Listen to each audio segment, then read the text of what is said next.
Compañeras, compañeros, camaradas todas, hoy tenemos un invitado muy especial. Bueno, siempre tenemos invitadas especiales, pero en esta ocasión el maestro Horacio Franco nos va a acompañar, vamos a charlar y a avanzar en este proceso de reflexionar sobre el ser, sobre la vida, el arte y la música.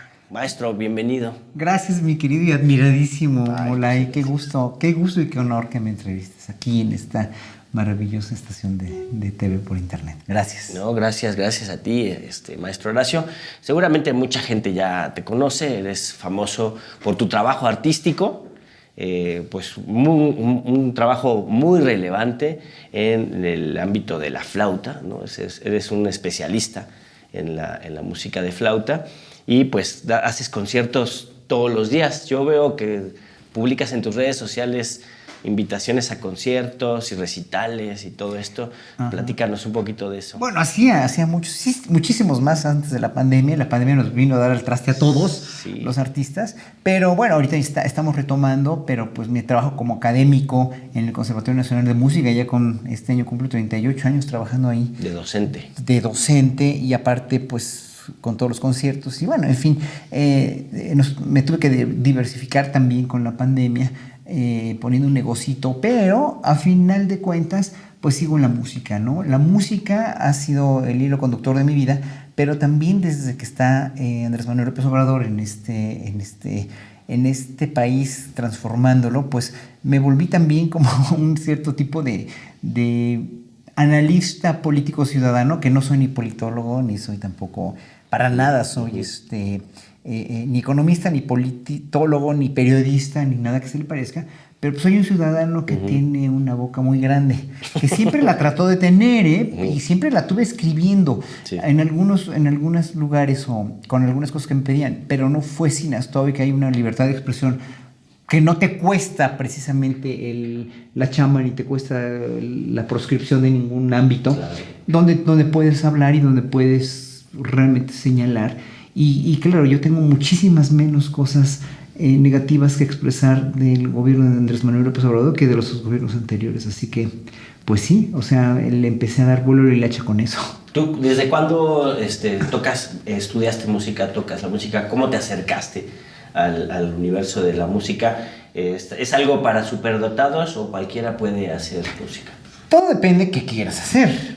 Todo depende de qué quieras hacer. Es decir, para cualquiera de las artes, cualquiera de las ocupaciones humanas, además ciencias, artes o cualquiera, se necesita un cierto tipo de carga genética favorable, de tendencias, de facultades, o como dirían las señoras, pues lo que Dios te dio, ¿no?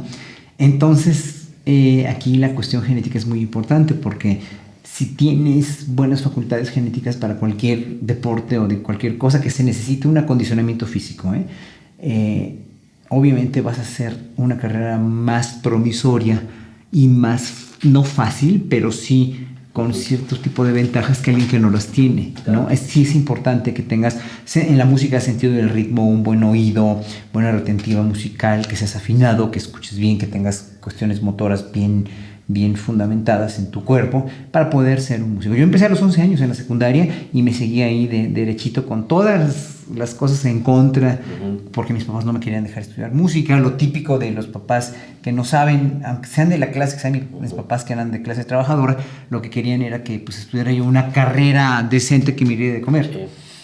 Y pues finalmente para mí la música sí lo fue, ¿no? Yo descubrí la música en la secundaria y me seguí hasta el día de hoy, ¿no? Entonces ya, este año además cumplo 45 años de carrera, ¿no? Lo voy a celebrar en el Palacio de Bellas Artes el 12 de abril, están todos invitadísimos.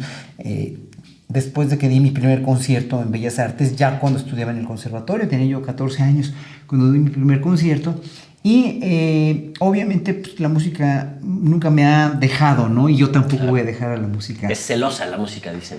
Mira, lo que pasa es que Cualquier cosa es celosa cuando la quieres hacer bien, Claro. ¿no? O sea, las ciencias, la medicina, la política, el periodismo, todo. O sea, los negocios son muy celosos. Si quieres tener un buen negocio, tienes que tener disciplina y tienes que tener una constancia absoluta en la cuestión de las metodologías de trabajo, cómo te desarrollas, como músico, como maestro, como lo que sea, ¿no? Entonces, todo es celoso y todo finalmente sí acaba en el mismo lugar, nada más que las artes de acondicionamiento físico o los deportes son en ese sentido de acondicionamiento físico, es decir, nunca los puedes dejar ni tomar vacaciones por un mes de tu negocio porque entonces te viene para abajo. O sea, es decir, los músicos somos o debemos considerarnos como atletas de alto rendimiento.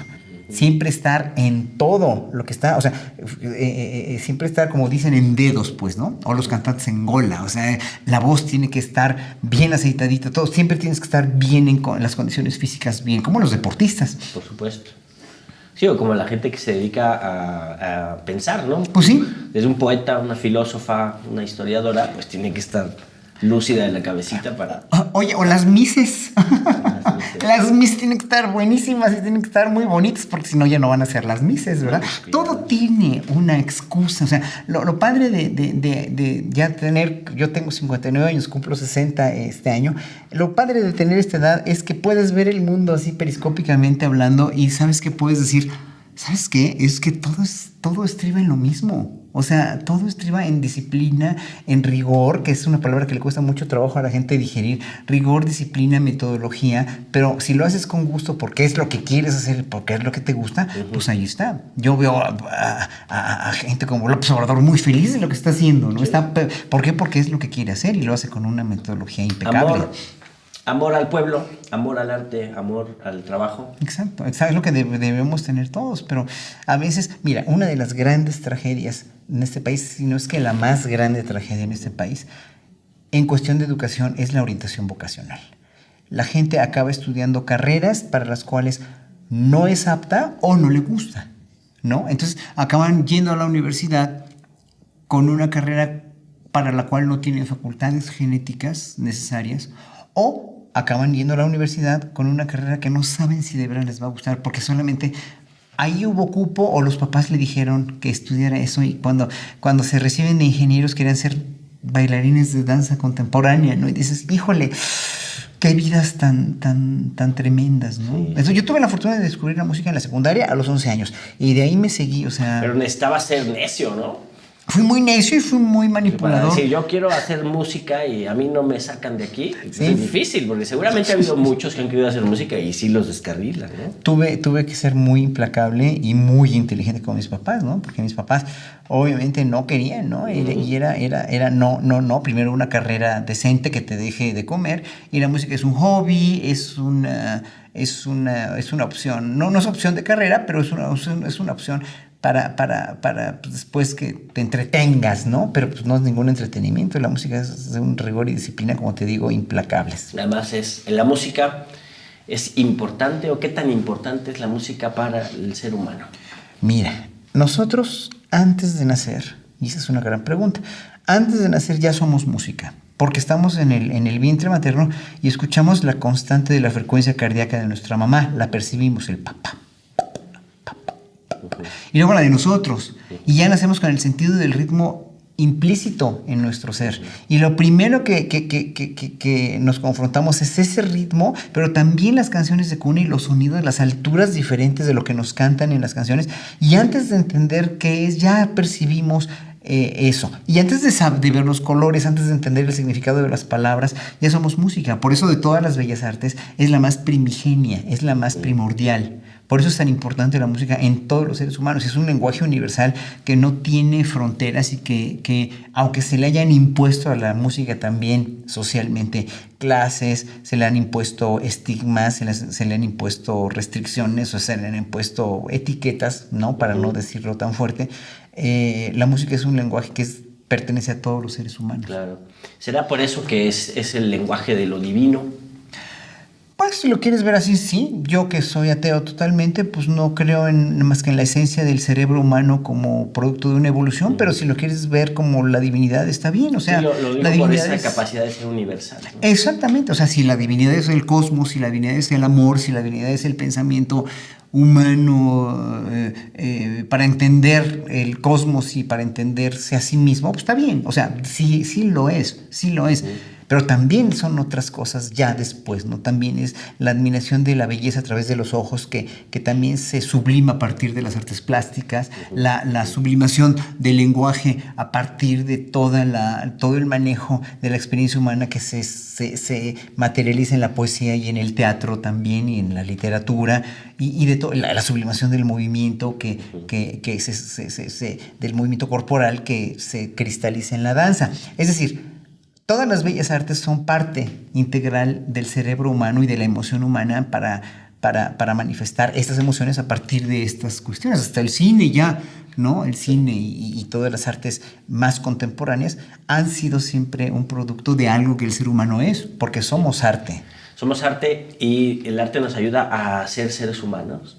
O sea, nos vamos construyendo seres humanos y las artes nos ayudan a ser mejores seres humanos o seres humanos más humanos. Mira, las artes nos ayudan a abrirnos canales de percepción que tú tienes como en tu cerebro, ¿no? En tus neuronas, y eso está totalmente neurológicamente demostrado, científicamente demostrado. Está documentado, como se dice. Sí, claro que sí, está documentado. Y que en un momento dado, pues los puedes usar para bien o para mal, ¿no? O sea, Hitler recibía a los prisioneros judíos que iba a gasificar en Auschwitz, los iba a gasear, con un cuarteto de Haydn que lleva lleva la melodía implícita de Deutschland über alles, que es el himno de Alemania. Y claro, para no hacerlos apanicarse, no lo recibía con un cuarteto tocando eso totalmente antes de la selección final, no antes de la selección de que tú te mueres y tú te vas a trabajar forzadamente.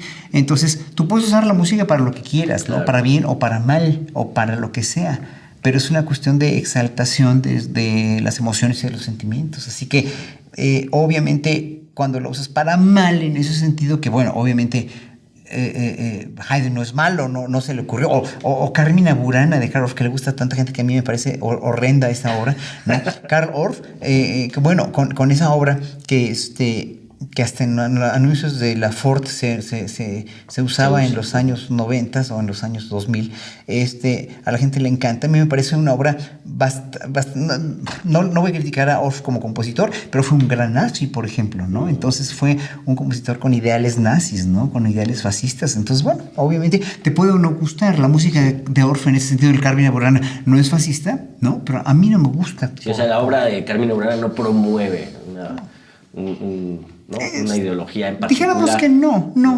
Pero por ejemplo Wagner, ¿no? También igual. A Hitler le gustaba mucho. Y era mala gente Wagner contra o sea, estaba muy resentido porque Wagner empezó su campaña antisemita cuando Meyerbeer, el compositor Meyerbeer, que era un compositor judío alemán, le comió el mandado con una ópera y se resintió mucho porque a Wagner le fue muy mal en la suya y empezó a sacar un libelo donde pone a los compositores judíos alemanes como moscas o como insectos, ¿no? Y empieza ahí una campaña de antisemitismo. De deshumanización. Sí, terrible. Wagner fue en ese sentido, que bueno que tú lo sabes. Muy poca gente lo sabe. Y obviamente prohibir a Wagner en Israel 40 años, pues fue para mí también una exageración. Pero bueno, en ese sentido la música de Wagner no es mala. Él puede ser una mala persona. Era como Carlo Gesualdo, uno de los grandes compositores italianos del siglo XVII, pues era un asesino, mató a su esposa y era una gente muy extraña, pero era un gran compositor, ¿no? Nadie les niega la genialidad de los grandes de la música o de la pintura o de lo que sea, pero pueden ser muy malas personas. Sí, entonces sí hay una separación cuando uno analiza la biografía de un personaje y su obra, ¿no? Su obra artística o filosófica o histórica, ¿no? Exacto. Y por ejemplo, el hecho de decir que quitar o ponerle a un niño un trombón o una trompeta, como lo hacen en Oaxaca, desde que nacen, así como lo hacen tan brillantemente las comunidades de Oaxaca, los va a quitar de ser narcos, pues en gran parte sí, porque finalmente les estás dando otra opción que Hay les da. alternativas. Hay muchas alternativas. O sea, tú puedes educar a un niño con esto, o lo puedes educar como los educan mucho en el norte de la República, con narcocorridos, pues, ¿no? Y entonces el niño se va a adecuar a eso, su oído se va a adecuar a eso, a ese. Yo tuve unos que veres tremendos hace varios años, hace más de 10 años, con las bandas norteñas, las bandas de los narcocorridos, porque me preguntaron en una entrevista, en Contenido, me acuerdo, que me molestaba mucho a mí en cuestión musical, y me molesta mucho cómo sobresoplan, cómo sobreinsuflan los instrumentos de aliento en estas bandas, ¿no? Porque los sobresoplan con un vibrato estridente, y eso es precisamente para exaltar y para enervar a los que lo oyen, ¿no? O sea, eso se hacía en Francia en el siglo XVII y XVIII, cuando los ejércitos iban con las bandas de guerra y tocaban tocaban los pícolos, las flautas muy agudas, tocaban muy desafinado, o sea, en las mismas notas, pero muy desafinado, para poder exaltar y para poder exacerbar los sentimientos y las emociones agresivas de los soldados, claro. Pues, ¿no? Y esto lo hacen también, más aparte los textos tan violentos. Entonces, bueno, me costó, o sea, eso me costó casi amenazas de muerte incluso, ¿no? Sí. De bandas de Culiacán y todo. Yo respeto mucho a los colegas de Culiacán y de todas las bandas que tocan esta música. Lo único que yo les pregunto es ¿por qué sobresoplan tanto? O sea, ¿cuál es cuál es el fin? Porque cuando tú oyes una banda de Oaxaca con los mismos instrumentos, con los chavitos tocando, o una banda de secundaria o de prepa de Estados Unidos, o las grandes bandas como las de Glenn Miller o la Big Band de la Ciudad de México, todas tocan con los instrumentos sin sobresoplar y se oye un sonido mucho más armonioso y sobre todo mucho menos enervante que estas bandas. Y es, ¿no? Porque quieren decir otra cosa, ¿no? Sí, es que los obligan a hacer eso, pues, sí. ¿No? Los obligan para que finalmente se exalte lo malo. Sí, hay un mensaje. Hay mensaje. En toda el arte hay un mensaje. Es un mensaje guerrero, ¿no? Que obedece a un contexto específico, pero en esencia lo que está en ese sonido, pues es ese mensaje guerrero. Así es. Y en lo otro, pues hay un mensaje distinto, ¿no? Y es como una dialéctica entre la sociedad en la que vivimos y el arte que producimos, ¿no? Así es, total. Entonces ahí hay una conciencia política que puede intervenir, ¿no? Que un poco es el trabajo del Estado, el trabajo de la educación pública, el trabajo de los docentes, ¿no? Intervenir en esa dialéctica entre la sociedad que somos y el arte que creamos para decir, bueno, hay que darle un sentido distinto a ese arte. Claro, sin prohibir y sin reprimir, pero pues hay que darle un sentido distinto. Sin prohibir, ¿no? Y sin reprimir y sin Televisa también. O sea, claro. El problema es que la televisión comercial en todos los sexenios pasados le hizo un enorme daño al pueblo de México. O sea, la radio también. Bueno, obviamente. Estoy hablando de toda la cuestión coludida, de la colusión entre televisoras y gobiernos, ¿no? Sí. Donde chatarrizaron todo el gusto por la música, todo el gusto por la cultura del pueblo mexicano y todo el gusto por la comida. O sea, no nada más se fueron por todo, se fueron con todo. Pero alguien te podría decir, pero ese es lo que a la gente le gusta. No, es que los narcocorridos porque es lo que la gente quiere. No, que me perdonen, pero no, claro. Si yo a un niño le doy todo el tiempo Coca-Cola, el niño se va a acostumbrar a la Coca-Cola, aunque sea un veneno para destapar. Va a tener diabetes a los 12 años. No, por eso, pero exactamente. Y aparte yo lo uso en la Coca-Cola. Me dejaron una botella de Coca-Cola hace 2 días en mi casa y la usé para destapar caños, porque en mi casa no entra la Coca-Cola, ¿no? Entonces, alguien que fue un invitado que fue, pues me dejó esa botella y dije, ¿qué hago con esto? Pues esto es veneno. Que se me tapó una calle y la destapó re bien. La cuestión con esto es que al pueblo mexicano le estuvieron infundiendo esto durante muchas décadas, pero también durante muchos siglos, desde que acostumbraron al pueblo mexicano, al grosso del pueblo mexicano a ser una población de segunda, pues, ¿no? Y entonces crecimos con muchos complejos y los vinieron a reforzar con toda la industria, tanto alimentaria como de espectáculos de las televisoras y radios comerciales, para chatarrizar ese gusto. Lo mismo que hicieron con Estados Unidos, igual. Lo mismo que hicieron en Europa. O sea, el mundo no se salvó de eso. La única cuestión es que también tuvieron la culpa aquellas mentes reaccionarias y muy de derecha que hicieron que la música clásica desde el siglo XVIII fuera solamente para una élite de conocedores que Es totalmente una falacia porque toda la música tradicional, clásica o como le quieres llamar, folclórica o popular, buena de todo el mundo, pues es para todo el mundo, porque la música es un lenguaje universal. O sea, le quitaron la universalidad de la música a la música desde hace mucho. Y entonces por eso, obviamente los pueblos rasos, como les dicen, ¿no? Despectivamente, pues siempre, pues sí, eso consumen porque eso les gusta, no, porque eso es a lo que tienen acceso. Cuando se ven expuestos a otras cosas, obviamente pues tienen un gusto mejor. Oye, vamos a los pueblos de Oaxaca, vamos a ya lo que está haciendo este gobierno con las culturas comunitarias. Oye, antes de pasar a la siguiente pregunta, que yo quiero hablar ya más de tu etapa de crítico de la política, pero yo quería preguntarte, la pregunta obligada para un gran maestro de la música, ¿tú qué piensas del reggaetón? Mira, son formas musicales que son resultado de prácticas que siempre se han tenido, ¿no? De músicas como los recitativos italianos, ¿no? Músicas habladas. Pero pues depende del gusto que tú le des y depende quién lo haga y depende con qué calidad lo hagas y depende cuál sea tu tirada para poder o para hacer una obra X donde tú exaltes qué cosas. Claro, y o sea, no es malo per se. Puede no ser malo. Ya. O sea, todo depende para qué. O sea, si vas a exaltar valores universales y vas a poner en un reggaetón que ayer los estaba leyendo, las frases, unas frases padrísimas de Albert Einstein, por ejemplo, ¿no? En un sitio de internet, en un sitio de YouTube, las frases que sacó Einstein, como esta de que pues hay dos cosas infinitas, la estupidez humana y el universo, todo esto, ¿no?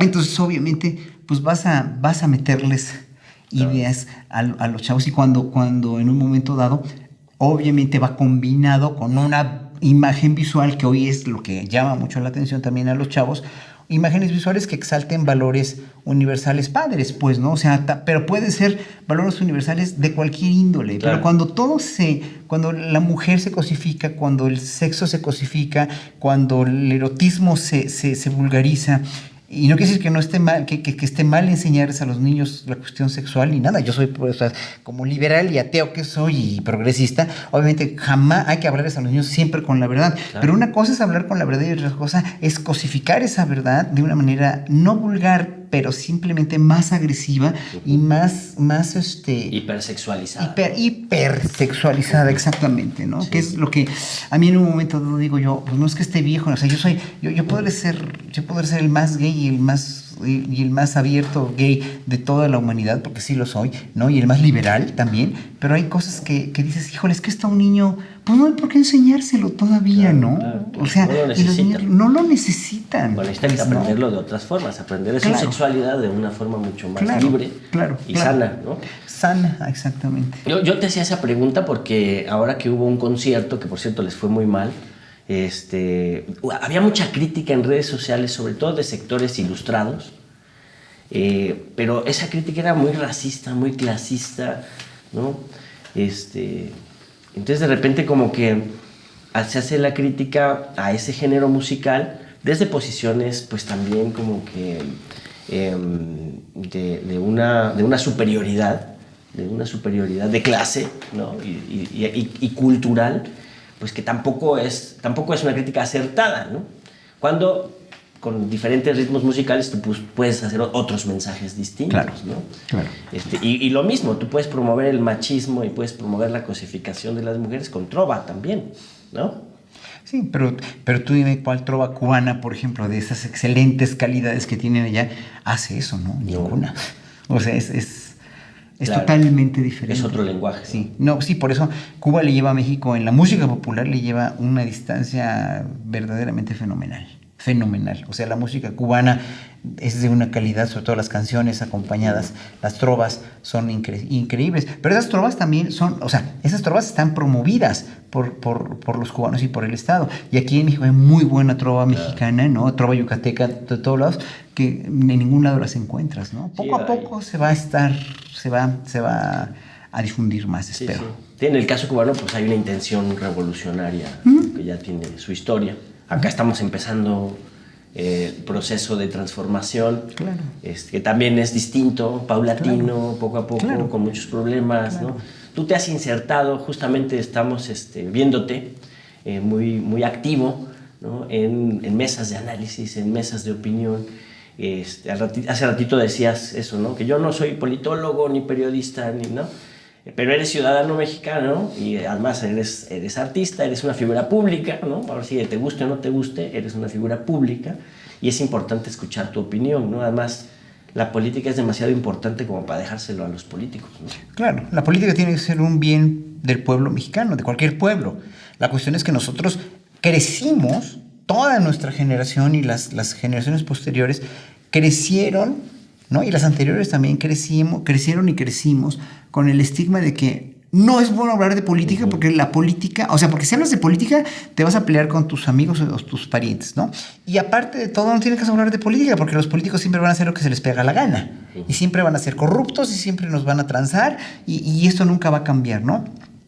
Y hoy por hoy, los ciudadanos que no se acostumbran a que nos esté dirigiendo un demócrata de veras, que es Andrés Manuel López Obrador, todavía no quieren asimilar que esto no es como antes y que para hablar de política, no nada más tienes que oír referencias de un lado, sino tienes que oír las referencias de todos. Y para poder hablar, es como hablar del cristianismo, para poder hablar de Jesucristo, tienes no que oír lo que dice el Opus Dei, no que oír lo que dicen los legionarios de Cristo. Tienes que leer el Nuevo Testamento para saber de Cristo, el Nuevo Testamento, y ver qué dicen que dijo Cristo, pues, ¿no? O sea, cómo eran los evangelios. Oye, para entender lo que Cristo dice, pues hay que leer el Antiguo Testamento. Por eso, y también la antecedencia. Pero sobre todo, si quieres ser un buen cristiano, ¿no? Tienes que leer exactamente los evangelios, los 4 evangelios. Y hasta los apócrifos, si quieres. Bueno, igual hay que ver la mañanera.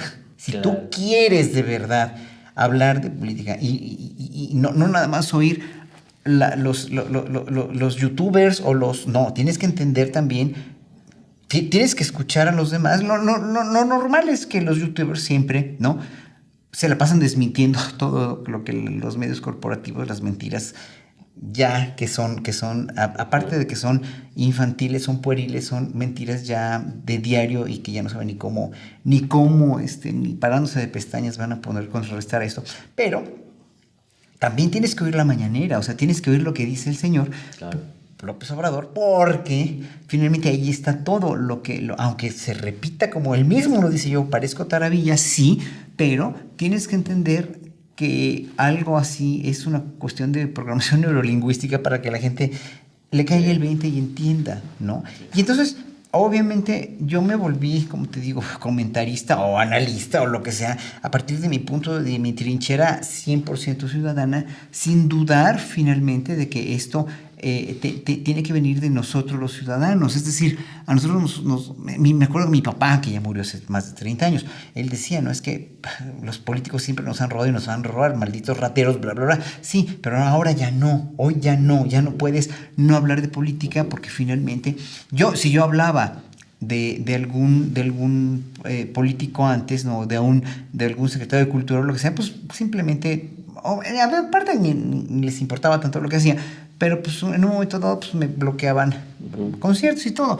Hoy ya no. Y a pesar de que tengo mucho menos trabajo que en otros sexenios, por todas las cuestiones que está haciendo López Obrador de infraestructura y de ayuda a los pobres y de cuestiones que son más importantes de lo que los músicos hacemos, que me perdonen los colegas, sí es muy importante para mí hacer música, pero yo prefiero que de veras que hagan bancos del bienestar o que hagan hospitales o que acaben los hospitales o que hayan acabado el aeropuerto o que hagan la refinería a que me den a mí más conciertos.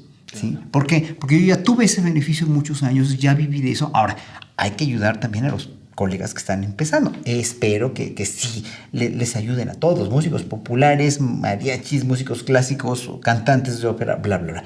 Sí tiene que haber más ayuda, sí, pero ahorita el gobierno está centrado en otras cosas. Entonces, obviamente, uno siempre habla como le va en la feria. Claro. Pero como a mí me fue muy bien en las ferias anteriores, no por salamero de gobiernos, porque nunca les hice la barba, no, pues mi trabajo me dio trabajo. Y ya dijéramos, mi persistencia y mi disciplina me dio trabajo. Pero hoy por hoy, realmente lo que hace falta, sí, es lo que hacía falta era pues equilibrar toda la cuestión social en este país. Y si la logra empezar a definir, para definirla al siguiente sexenio y solidificarla en 2 sexenios más, pues va a estar muy bien. Y algo que me gusta de Andrés Manuel López Obrador es que siempre acaba diciendo el largo plazo.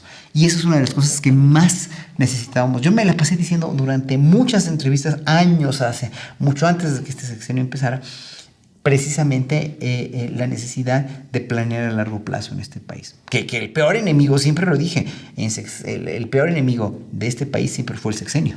Claro, y la falta de proyecto de nación, ¿no? Pues, lo que pasa es que no había proyecto porque la nación era un botín. Exactamente, un botín ahora sí, de las élites rapaces. Uh-huh. ¿No? Pues, maestro Horacio Franco, muchísimas gracias por estar con nosotros y por participar en esta reflexión colectiva que estamos impulsando desde aquí, desde la 4TV. ¿Con qué te despides?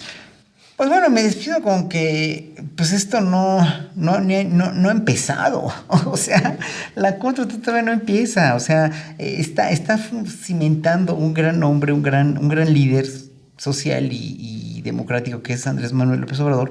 Pero que esto, si no lo empezamos o si no lo consumamos nosotros como pueblo, y si no lo consuma también o lo ayuda a continuar el siguiente presidente o presidenta, sea quien sea, que yo no estoy de acuerdo todavía en que sea tan pronto la corcholatiza ni los destapes, pero bueno, allá ellos. Pero, digo, se apoya a quien vaya a estar, pero la cuestión es que necesitamos ponernos muy buzos y muy congruentes y muy unidos como sociedad para que no nos vayan a querer hacer lo que hicieron los trumpistas o los bolsonaristas anoche, ¿no? Sí.